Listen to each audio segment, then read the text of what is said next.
اکبر بعض باتیں بڑی پتے کی کہتا ہے. فرمایا ہو جس میں عبادت کا دھوکہ مخلوق کی وہ تعظیم نہ کر. ہو جس میں عبادت کا دھوکہ مخلوق کی وہ تعظیم نہ کر. جو خاص خدا کا حصہ ہے بندوں میں اسے تقسیم نہ کر. انسانی جبین کی عاجزیوں کے لیے سچا مسجود کون؟ یہی پہ ضرب لگنی چاہیے ذرا. جگہ اگرچہ چھوٹی سی ہے یہ، میں نے تو رات بھی عرض کیا تھا کہ جائے تنگست مردماں بسیار کا منظر ہوگا، لیکن ہی پہ ایسی ضرب لگائیے کہ اس کی حرارتیں اگلی ملاقات تک باقی رہیں. انسانی جبین کی عاجزیوں کے لیے سچا مسجود.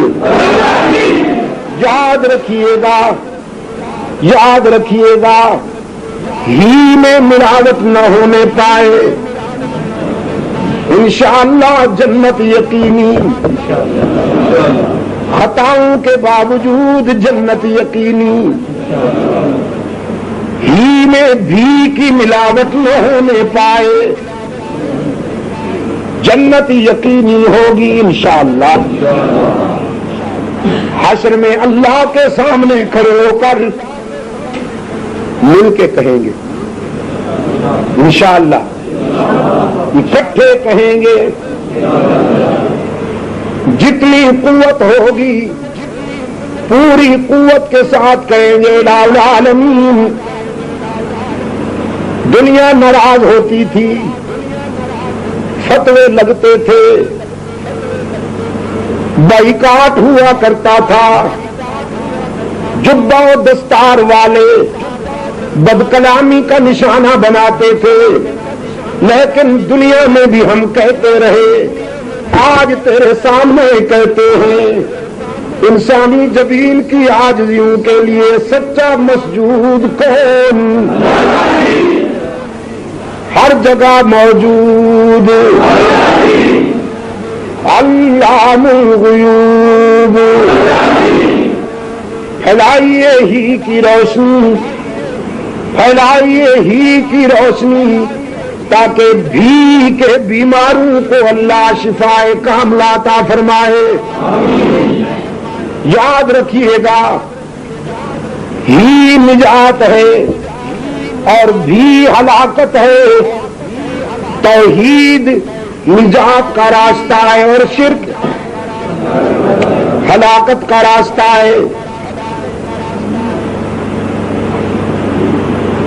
موحد بن جاؤ، ضمانت دیتا ہوں اللہ کسی کا محتاج نہیں بنائے گا. اس سے وفا کرو نا. قرآن پاک نے فرمایا لو انہم اقاموا التوراۃ والانجیل وما انزل الیہم من ربہم لأکلوا من فوقہم ومن تحت ارجلہم.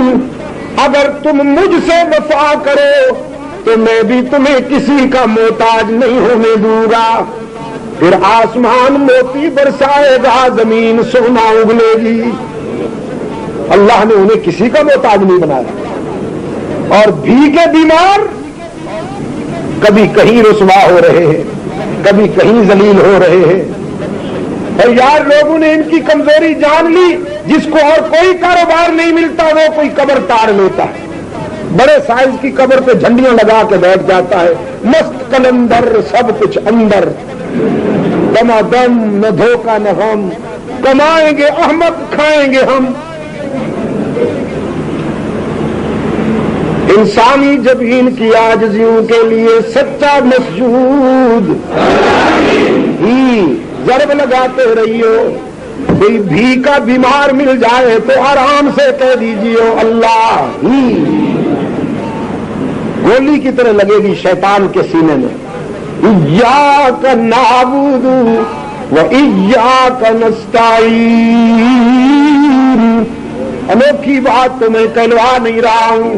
قرآن کریم نماز کی ہر رکعت میں وعدہ لیتا ہے ہم تیری ہی عبادت کرتے ہیں اور کرتے رہیں گے. ہم تجھ سے ہی مدد مانگتے ہیں اور تجھ سے ہی یا تجھ سے بھی. مسجد کے اندر مدد کون کرتا ہے؟ تو مسجد کے باہر پھر یہ کیا ہے؟ بغرداب بلا استاد کشتی مدد کن یا معین الدین چشتی. یہ کیا ہے؟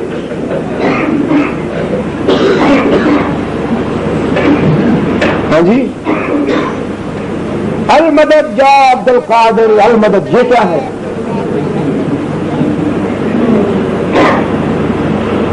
انبیاء علیہ الصلوۃ والسلام نے مصائب و آزمائش میں کسے پکارا؟ آدم علیہ الصلوۃ والسلام کے لبوں پر کس کا نام آیا؟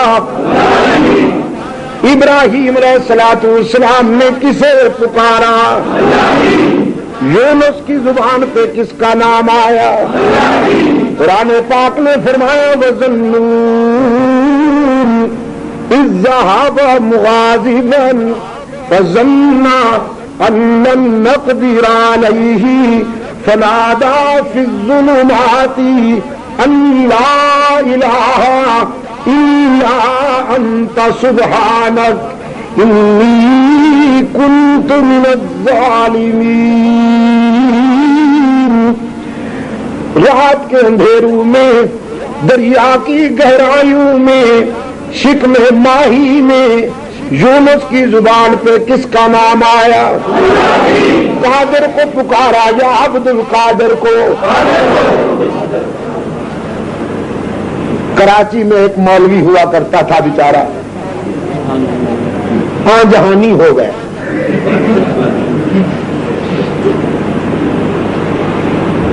وہاں پر کہنے لگا میرا نام لے کر گالیاں بھی دی، جو اپنے پاس تھی وہ بھی، جو خاندانی ورثے میں ملی تھی وہ بھی، ساری گالیاں دی. کہنے لگا وہ وہابی آیا تھا اور کہنے لگا کہ حضرت یونس نے قادر کو پکارا تھا یا عبد القادر کو پکارا تھا. کہنے لگا لوگوں میں تم سے پوچھتا ہوں اس زمانہ میں عبد القادر تھے کہاں؟ تھے بھائی؟ لوگوں نے کہا نہیں. کہا تو پھر وہ پکارتے کیسے؟ یعنی مطلب یہ ہے کہ چونکہ اس زمانے میں عبد القادر تھے نہیں تو پھر حضرت یونس نے اللہ کو پکار کے گزارا کیا. اب چونکہ عبد القادر ہے تو اللہ کی کیا ضرورت ہے؟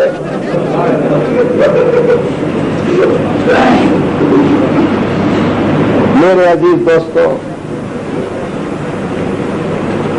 بھولنا نہیں میری اس گزارش کو.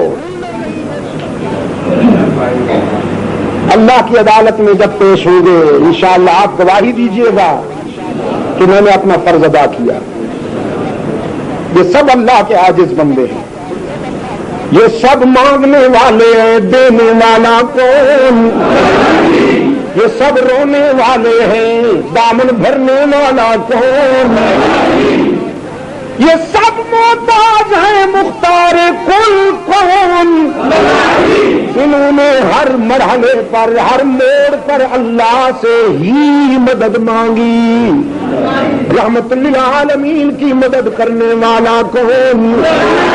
یعقوب کو بیٹے سے ملانے والا، یوسف کو کنعان کے کنویں سے بچانے والا، شاہی مصر کے شاہی محل میں یوسف کی آن بچانے والا.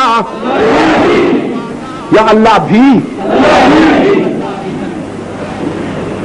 سرکار دو عالم صلی اللہ علیہ وسلم کی دعوت و تبلیغ کا خلاصہ بھی یہی ہے. جیسا کہ ابھی علامہ صاحب فرما رہے تھے، پورے 13 سال رحمت عالم صلی اللہ علیہ وسلم نے صرف یہی کہا، اللہ تعبدوا الا اياه، عبادت میں اللہ کے ساتھ کسی کو شریک نہ بناؤ. میں اپنی گفتگو کا اختتام کرتے ہوئے اس نتیجے پر آپ کو لے آیا ہوں.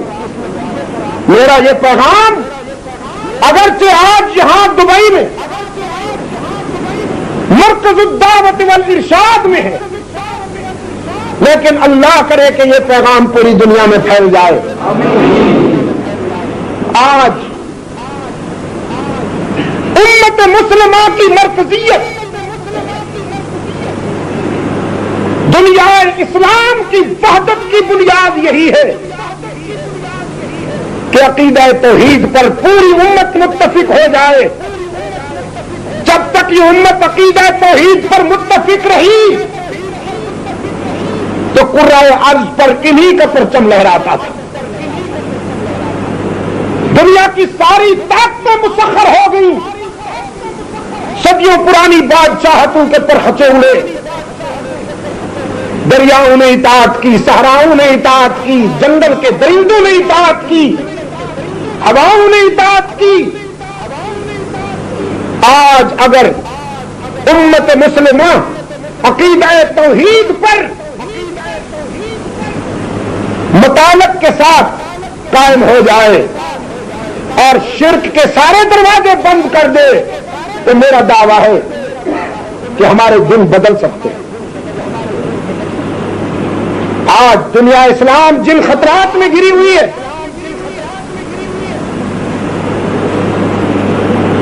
مشرق و مغرب میں جو اندیشے اس وقت سر اٹھائے ہوئے ہیں، ان کا علاج صرف یہی ہے کہ قرآن و سنت کی بنیاد پر عقیدہ توحید کے ساتھ وابستگی اختیار کی جائے. توحید ملاتی ہے اور شرک توڑتا ہے.